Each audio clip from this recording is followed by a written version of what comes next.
Hey there, and welcome to Family Revenge. We're so glad you're here.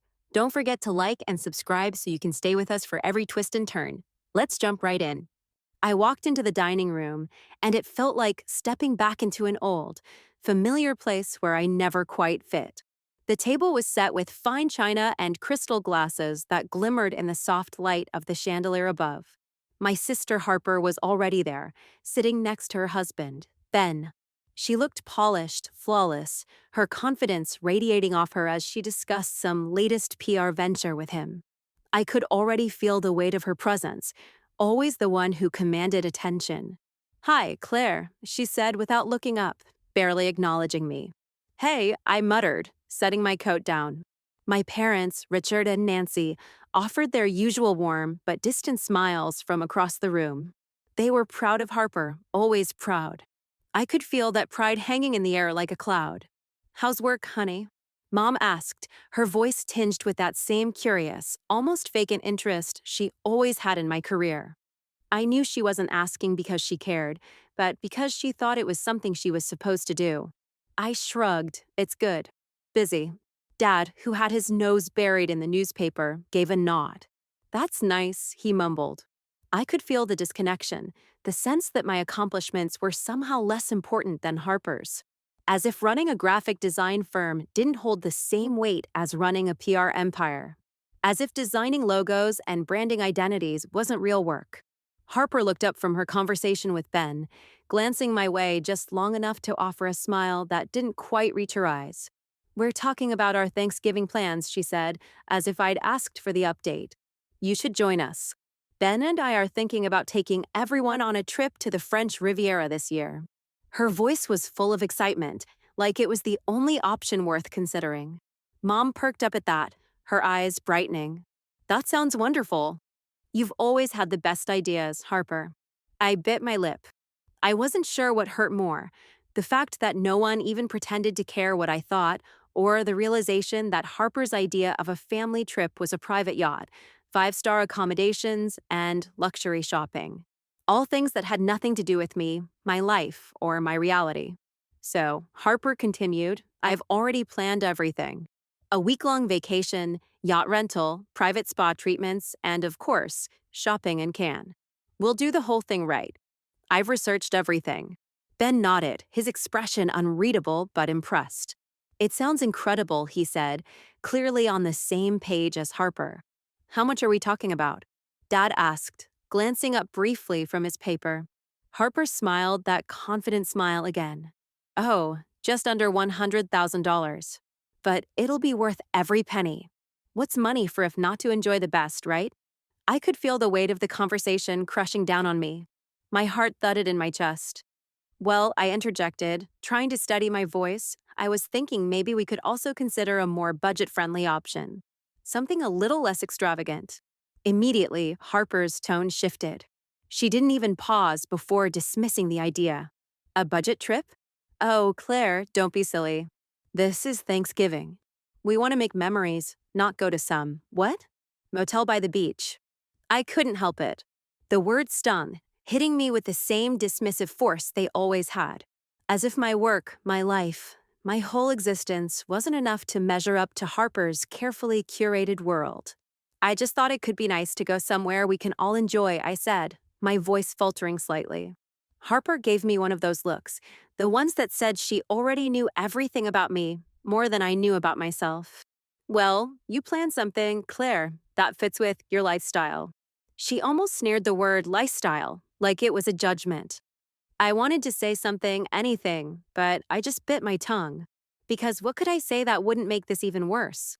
My accomplishments felt like nothing in this room, next to Harper's extravagant plans.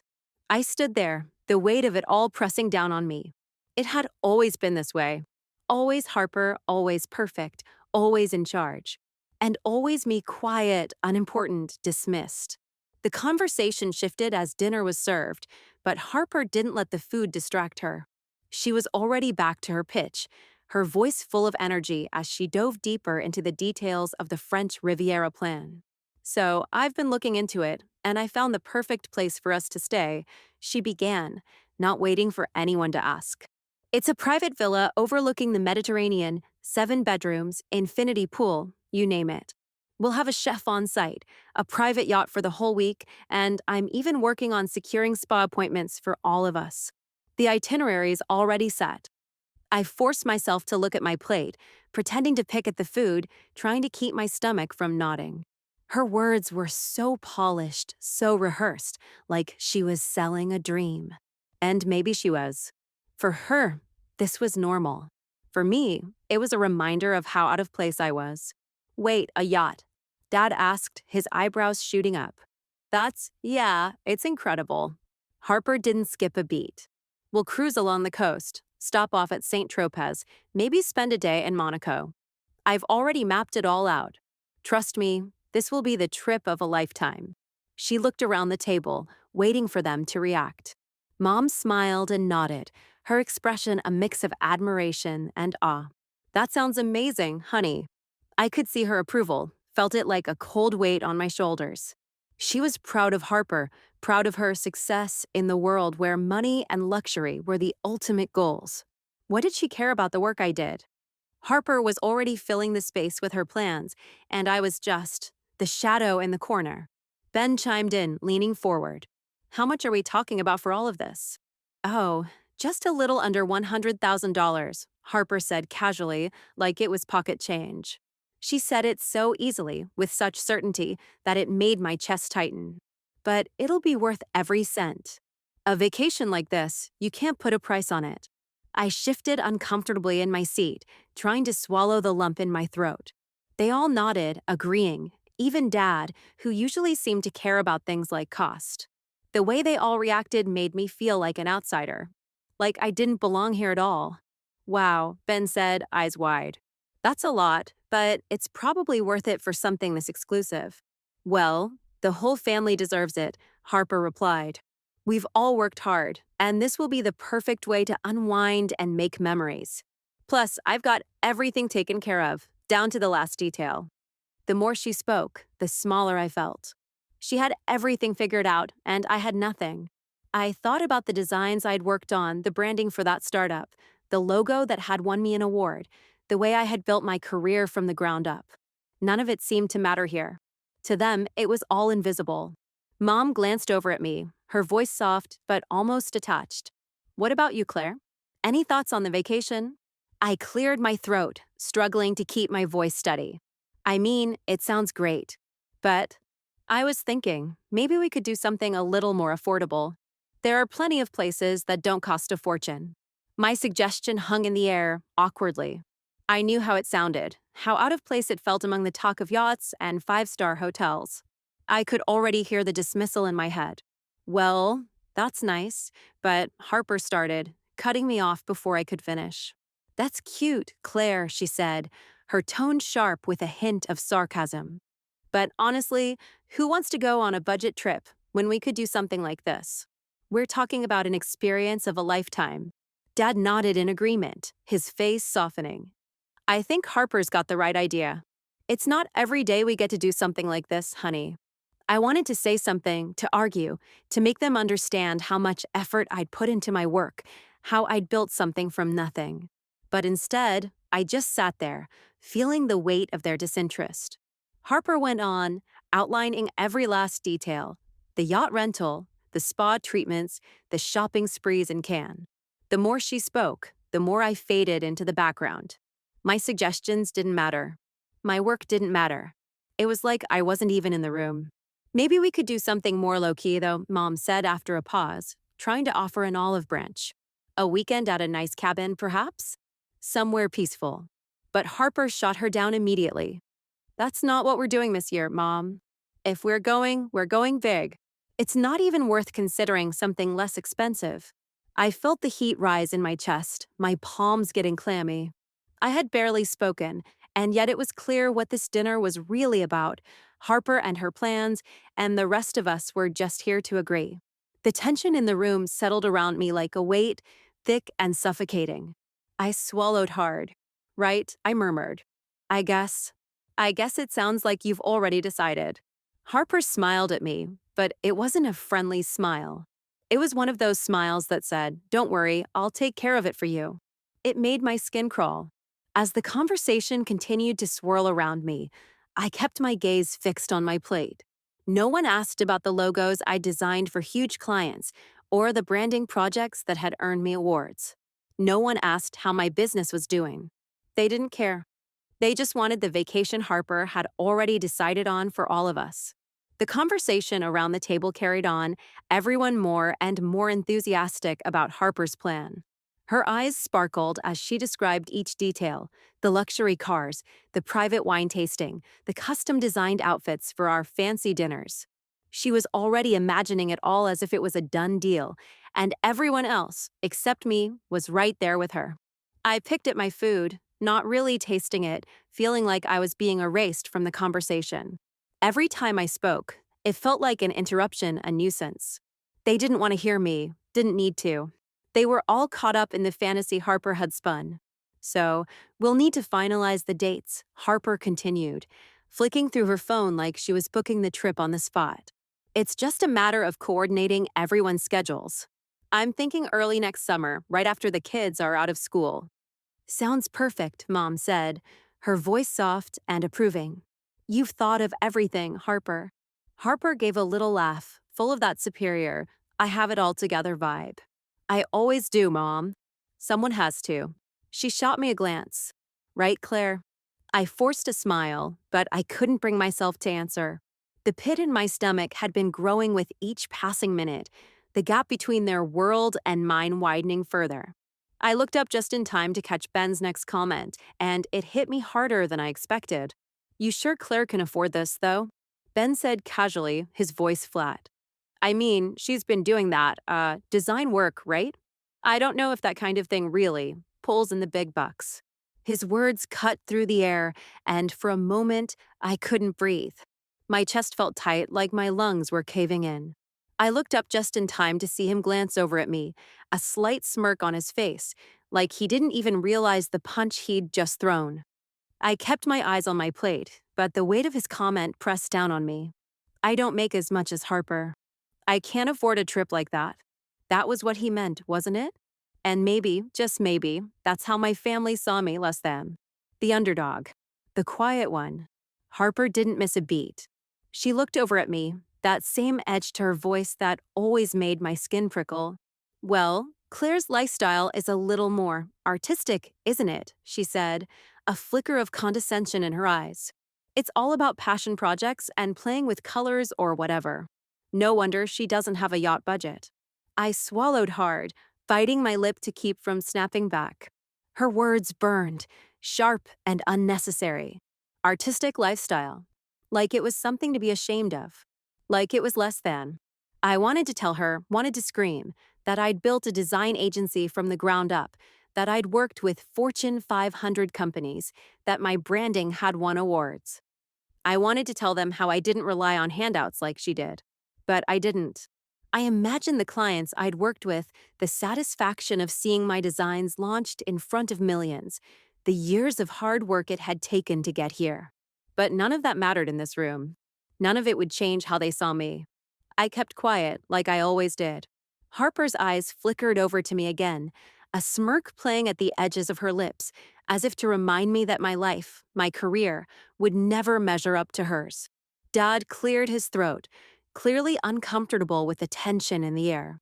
Maybe we should focus on the trip, he suggested, trying to steer the conversation back to safer ground. But it was too late. The words had already landed, and they stuck to me like a cold, wet film. I wasn't just the younger sister in the background anymore. I was the joke. The one they didn't take seriously. The one they dismissed. Harper continued on with her plans, oblivious to the damage her words had done. She talked about the villa again, how everything would be top-notch, how everyone deserved the best. Her voice was almost musical, like she was selling the idea to a room of adoring fans. My parents nodded along, their expressions so eager, so impressed. I barely existed to them, just a faint afterthought between their approval of Harper and her grand plans. And as I sat there, listening to the excitement grow louder, I realized something. They didn't even know who I was. Not really. Not beyond the surface of what they thought I was, some quiet, artsy person who couldn't possibly understand the real world of success. I was the underdog, and nothing I had done would ever change that. I glanced up again, meeting Harper's gaze. She had that look in her eyes, the one that said, "You'll never be enough for this family." And for a moment, I believed it. The conversation continued to swirl around the idea of the French Riviera trip. Harper was still detailing every luxury, every extravagant experience. The yacht, the private chefs, the exclusive shopping, nothing was left to chance.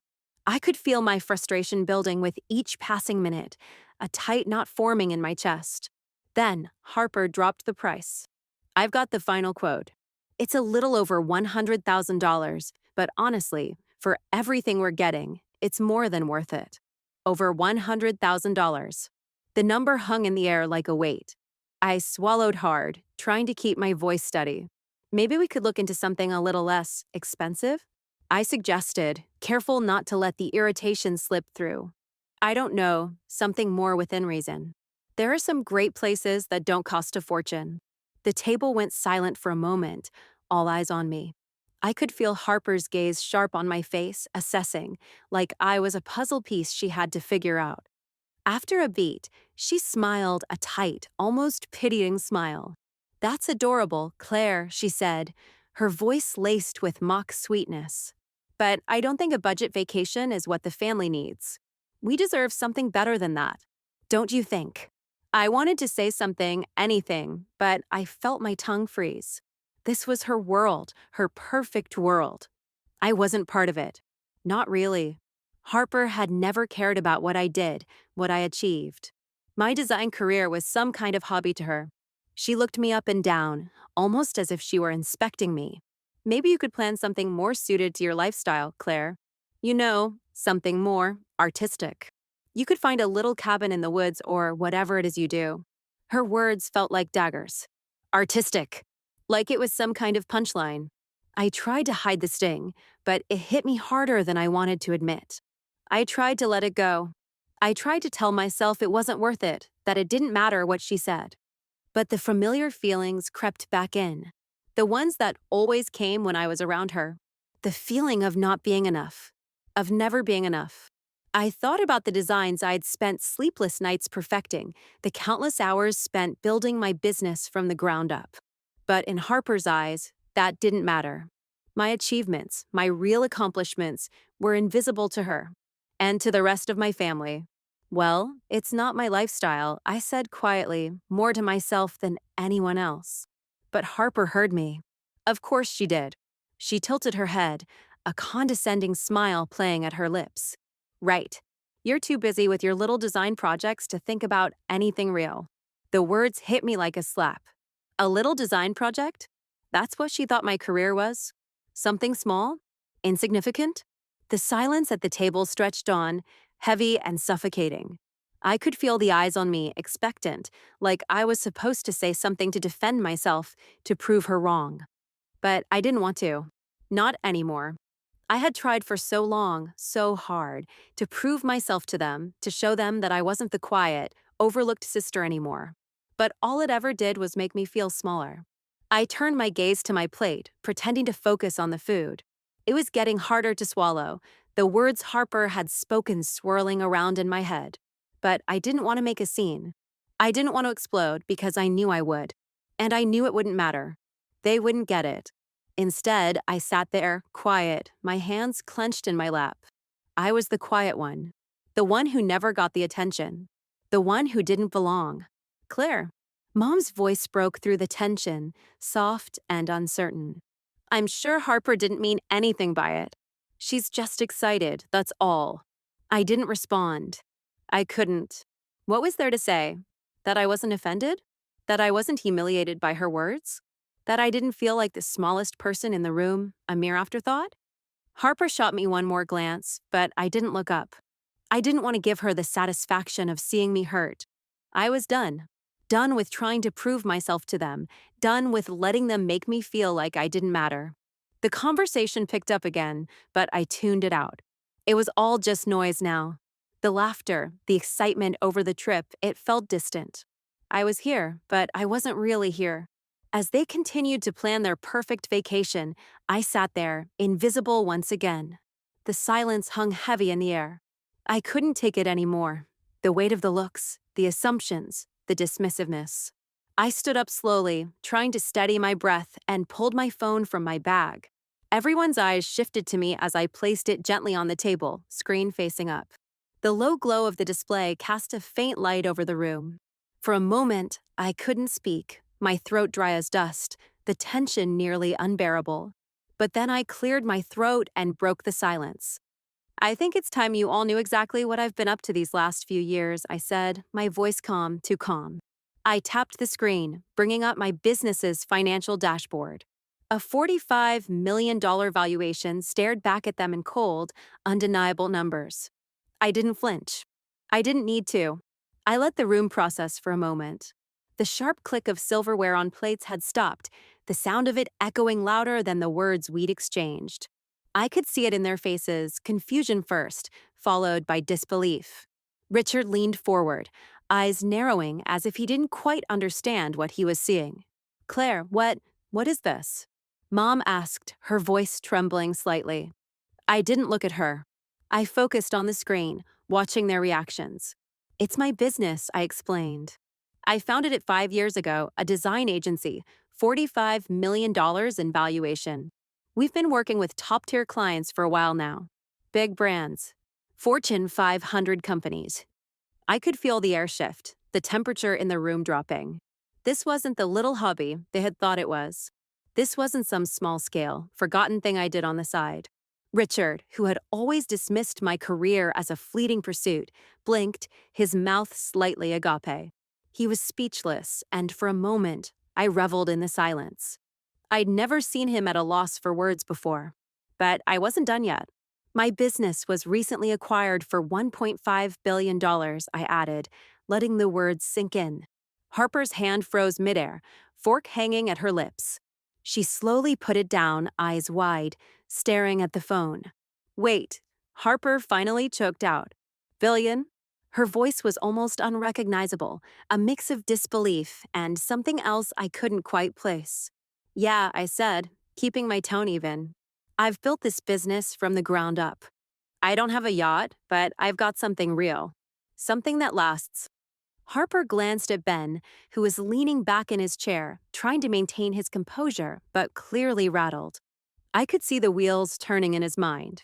He had been one of the first to question if I could afford a trip like the one Harper was planning.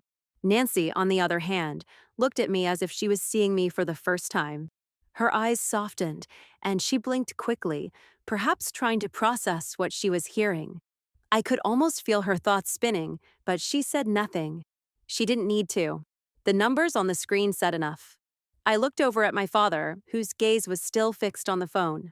He shifted in his seat, uncomfortable, as if he didn't know how to react. For years, he'd treated my work like a hobby, something I'd do until I grew up and figured out what I was really going to do with my life. But now there was no denying it. I didn't give them a chance to respond before I dropped the bombshell. I have the kind of money that could have paid for your entire vacation. That yacht you want? I could buy it. Hell, I could buy the whole French Riviera if I felt like it. The words hung in the air, sharp and undeniable. I wasn't angry. I wasn't even trying to prove a point, really. I was just done with pretending to be the person they thought I was. Done with being the quiet, overlooked sister. I had built something real, and if they didn't want to acknowledge that, then fine. Harper's expression shifted from disbelief to something more complicated. She tried to recover, but it was clear she was shaken. She opened her mouth to speak, but closed it again, like she didn't know what to say. My father's voice broke the silence, weak and hesitant. Claire, are you sure about these numbers? Yeah, I said, glancing over at him. I'm sure. For a moment, no one said anything. The weight of what I had just said seemed to fill the room, pressing down on us all. I wasn't the little sister anymore. I wasn't the one struggling to be noticed. I was the one who had built something from nothing, the one whose work was more than just artistic fluff. The silence stretched on, but I didn't care. I had said what needed to be said. If they couldn't handle it, that wasn't my problem. Mom finally broke the tension.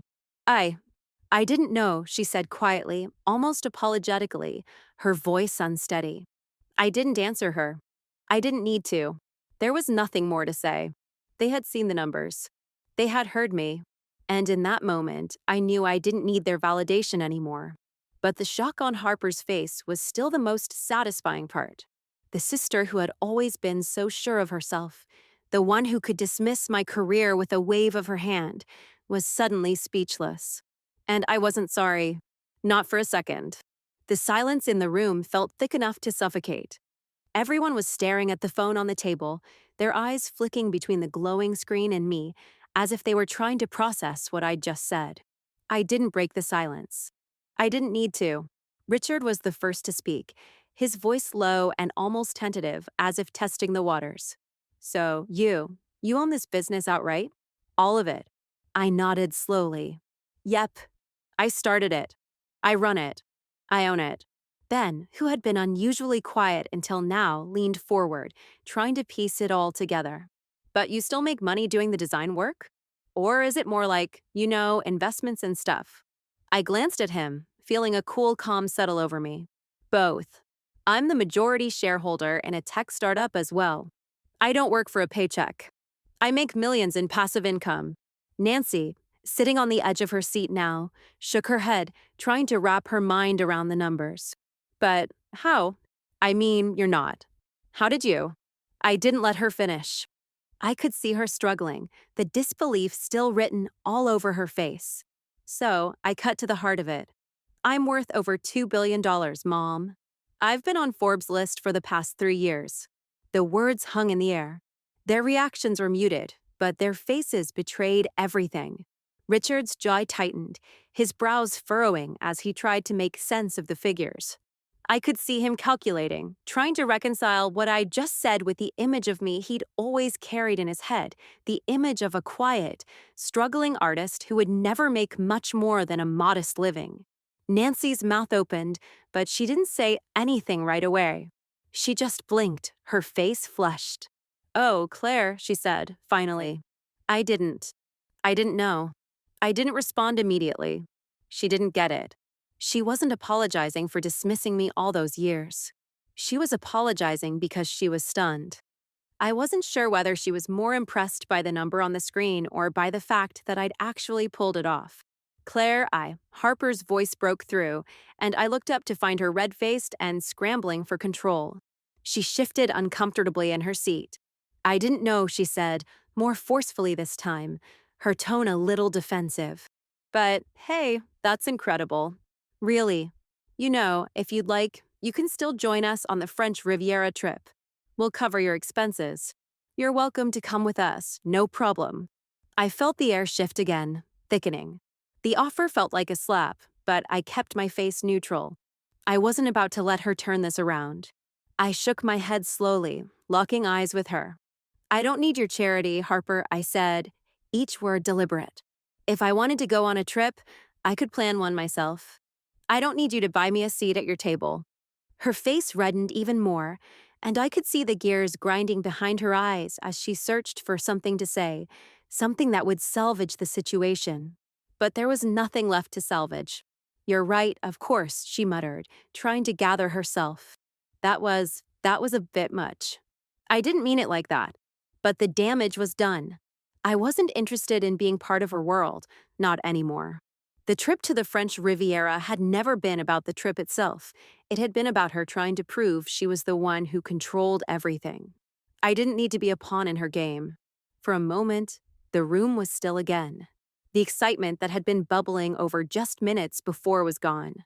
The conversation had shifted completely, irrevocably. I'm not asking you to, I said, breaking the silence. I'm just saying, maybe it's time you all start seeing me for what I've built, not for who you think I am. I looked around the table, letting my words settle in. Richard finally spoke, his voice tight. I never realized, his eyes flicked back to the phone, almost as if he was trying to confirm that what I'd said was real. I thought you were just, doing some graphic design, like a hobby. But this is different. I didn't know. His apology was weak, but I didn't expect anything more. It wasn't the apology I needed. The apology I needed was for the years of dismissiveness. For the times they ignored me, for the way they only saw Harper's world as the one worth living in. I didn't need them to understand everything about me. I just needed them to stop treating me like I didn't matter. Harper looked away, her face a mixture of anger and confusion. She was still processing, still trying to regain her position, her control. But for once, I didn't care about her approval. I stood up slowly, pushing my chair back. I'm going to take care of a few things. You guys enjoy planning your trip. And just like that, I was done. I wasn't going to beg for their recognition anymore. I didn't need their validation. I had something real now, something I had built with my own two hands. As I left the table, I could feel the weight of their stares still on my back. But this time, I didn't care. I stood by the table, the weight of the silence pressing down on me. Harper, for the first time in a long time, seemed unsure of herself. Her usual confidence had cracked. She cleared her throat, trying to regain control. Look, Claire, she started, voice a little too forced. I didn't mean to come off like that. I'm just trying to help. I mean, we're family, right? We should do something together. I could plan something better for you, something that matches what you've got going on now. You know, we could do some exclusive shopping in the lawn, five-star accommodations, maybe a private tour of the best art galleries in Paris. You'd love it. It could be perfect. I felt my pulse quicken with the absurdity of it all. I just stared at her, listening as she laid out the same grand gestures, the same hollow attempts to fix things with expensive gifts and over-the-top promises. The things she thought mattered. But none of that was what I needed. I didn't want her help. I didn't need her to tell me what kind of vacation I should have. I didn't need her to buy my approval with shopping trips or five-star accommodations. I wanted something real, something honest. And this wasn't it. The words came to me slowly, but when I finally spoke, I did so calmly, making sure every syllable cut through the air unhurried. I'm going to take the vacation I want, I said. And it won't be with any of you. Harper opened her mouth, then closed it again, clearly thrown off by my refusal. Her face twisted in frustration, but she didn't argue. She didn't have anything left to say. The offer had been empty from the start, and I wasn't about to play along anymore. The air in the room felt colder now, a tension hanging between us. Richard and Nancy still sat there, their minds reeling from the shock of the numbers, trying to make sense of everything. They were still digesting the truth that I wasn't the person they thought I was, never would be. Harper kept her eyes on me, but now it was more of a challenge than anything. She was desperate, grasping for control again, for some way to make this all go back to how it used to be. But it couldn't. It wouldn't. She sighed, a little too loudly, her voice now tinged with frustration. Look, Claire, I don't get it. You have all this money, all this success, and you're choosing to be alone? You really don't want to spend time with us? I'm just trying to make sure you don't miss out on the experience of a lifetime. I didn't answer. I didn't need to. The words she was saying didn't matter anymore. She still saw the world through her own lens, where money could solve everything, where the French Riviera was the ultimate destination, and if I didn't want it, I was somehow making a mistake. Her voice softened, almost pleading now. I'm just trying to help you make the most of all this good fortune. You've worked so hard, Claire. You deserve to enjoy it. She leaned back, arms crossed, looking at me like I was the one who'd done something wrong. The cold, tight ball of frustration in my chest finally unraveled. You think this is about money? I asked quietly, my voice steady but firm. You think buying me into your world is going to make up for all the years you treated me like I didn't matter? I let the question hang there, lingering, but no one responded. I didn't need their answers. The truth had already been laid bare, and it wasn't about a trip or a gesture. It was about how they'd seen me all along. Harper was quiet now, visibly rattled. She didn't understand. She couldn't. And I was tired of trying to make her. I didn't want to fight. I didn't want to stay at the table and keep going around in circles, explaining myself to people who wouldn't ever get it. I was done. I pushed back from the table, standing tall, feeling more grounded than I had in years. I didn't look at any of them as I grabbed my coat from the back of the chair. I've made my decision, I said simply. I'll be planning my own trip. Alone. And with that, I turned and walked out of the room. I could hear their voices behind me, muffled and distant, but I didn't look back. I didn't need to. For the first time in my life, I was finally stepping into who I was, who I had become, not the sister they'd dismissed, not the quiet one who never measured up. I was done waiting for their approval. I was done trying to fit into their world. I was ready to live my own. The next day, I sat at my desk, sorting through a stack of travel brochures, a sense of calm washing over me. I was planning my own vacation, no family, no expectations, just me and whatever luxury I could find on my own terms. The Caribbean seemed like the perfect escape. The best resorts, private villas with infinity pools, personal chefs who would prepare everything I wanted, no one telling me what I could or couldn't do. I started arranging private transportation from the airport, a few spa appointments, and dinners at places I'd read about for years. I was in control now. I was just about to hit confirm on my booking when my phone rang, breaking the quiet. I looked at the screen. Harper. I hesitated for a second. I wasn't sure if I was ready to hear what she had to say, but I hit accept anyway. Claire, Harper's voice came through, softer than I expected. I. I just wanted to apologize. For everything. For what I said last night. I was wrong to assume you couldn't afford to join us. I was being an idiot. I let out a slow breath, leaning back in my chair. I wasn't ready to give her all the space she wanted. This apology didn't change everything, but it was a start. Yeah, you were, I said, my voice steady. But I appreciate you admitting it. There was a brief pause on the other end. I could hear her shifting, clearly uncomfortable. I didn't realize how I was treating you. I thought if I helped, you'd be part of it. I thought. I thought I was offering you something good. But I get it now. I see it. I really do. Good, I said, finally feeling the slightest shift inside me. But it's not about money, Harper. It never was. You can't buy me with trips or gifts. Not anymore. There was another pause before Harper spoke again, her tone softer, more hesitant. I get that. I do. And I want to do better. I really do. If you'll let me, I'd like to try to make things right. If not for me, then for the family. I couldn't help but feel a flicker of something, maybe hope, maybe curiosity. Well, I said, leaning forward, if you want to make it right, there's something you can do. Harper was quiet for a moment, waiting for me to continue. There's a nonprofit in town that supports young women trying to break into creative careers. They focus on the arts, design, music, writing. They're always looking for volunteers, mentors. I think that's a good place to start. If you really want to show you're capable of empathy and growth, you could give your time there. That would make a difference.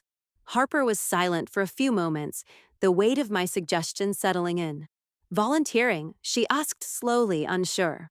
I don't know. I mean, that's not really my thing. But I see your point. If it's what you think I should do, I nodded, even though she couldn't see me. It's not about what I think you should do. It's about showing that you're willing to change. It's about stepping outside your world for once and seeing something different. It'll take work. Real work. It's not a PR stunt. I get that, she said, the words coming more easily now, almost resigned. Okay, I'll do it. I'll start volunteering. I could hear the hesitation in her voice, but she said it, and that was the first step. For the first time, I believed she might actually try to make a change. Good, I said, smiling to myself. Start small, and take it seriously. These women are depending on people who genuinely care about their futures, not just about making a good impression. I will, Harper replied, her voice softer now. Thank you for giving me a chance to do this. I sat back in my chair, the weight of the conversation lifting a little. You're welcome. Just remember, actions speak louder than words. And this is just the beginning. I could almost hear her exhale, the tension starting to leave her voice. I won't forget. I'll start today. We said our goodbyes, and I hung up, feeling a strange mixture of relief and satisfaction. I wasn't sure how it would play out, but it felt like something was shifting. Maybe, just maybe, there was hope for change. As I sat there, looking at my vacation plans, I couldn't help but feel a smile tug at the corners of my mouth. For the first time in a long time, it felt like I was in control, not just of my vacation, but of the path ahead. And for once, I was choosing a future that was mine. A few weeks passed, and the tension with my family slowly started to ease, though it was still there, just beneath the surface. Harper kept her word, volunteering at the nonprofit. She even sent me updates, pictures of the events she'd attended and the girls she was working with. The messages were brief, but there was a shift in her tone. No more sarcasm, no more superiority. There was a sense of earnestness behind her words now, something that hadn't been there before. She was trying. I had to admit, it felt strange to see her like this, genuine, at least on the surface. But part of me still wondered how long it would last. Would she really change? Or was this just another phase she'd moved through, like everything else in her life? Only time would tell. As for me, I'd thrown myself fully into my own life, building on everything I'd worked for over the past few years. I'd finally embraced the woman I'd become, not just the person my family thought I should be, but the person I'd fought so hard to be. My business was thriving, my relationships were stronger, and I was surrounded by people who saw me. I wasn't hiding anymore. I wasn't looking for approval, and I sure as hell wasn't playing by anyone else's rules. One afternoon, I sat in my office overlooking the city, a cup of coffee in hand, reflecting on how much had changed. The success, the money, it had always been there, but I'd learned to see it for what it really was, a byproduct of my work, not the end goal. The true riches in my life now were the friendships I had, the growth I'd experienced, and the confidence in knowing who I truly was. I didn't need a private yacht or a five-star hotel to feel valuable anymore. I still had moments of doubt, moments when I wondered if I'd made the right decision to step away from my family's expectations. But those moments were fewer and farther between. I had learned that my worth wasn't tied to their approval, and that feeling, that was the real victory. I had built my own path, one that was mine and mine alone. I took a deep breath, feeling more grounded than I ever had. I picked up my phone and shot a quick message to Harper. "How's the volunteer work going?" A few minutes later, she replied, "It's going well. Met some amazing girls today. They remind me of how lucky I am. Thanks for suggesting this." Her words weren't much, but there was something different about them. A softness, a humility I hadn't seen before. And for the first time, I didn't feel the need to overthink it. I just felt content. Whatever happens between us in the future, whatever changes, I knew I had done what was best for me. My phone buzzed again. It was a message from Ben. "Are you still planning on going away for the holidays?" I smiled, responding, "Yes, but it won't be to the French Riviera." I hit send, then leaned back in my chair. This time, I didn't feel the need to explain myself further. As the sun set outside, casting a warm glow across the room, I realized that I had everything I needed right here. I had found my voice. I had found my place. And for the first time, I wasn't looking over my shoulder to see if my family was watching. I was standing on my own, exactly where I was meant to be.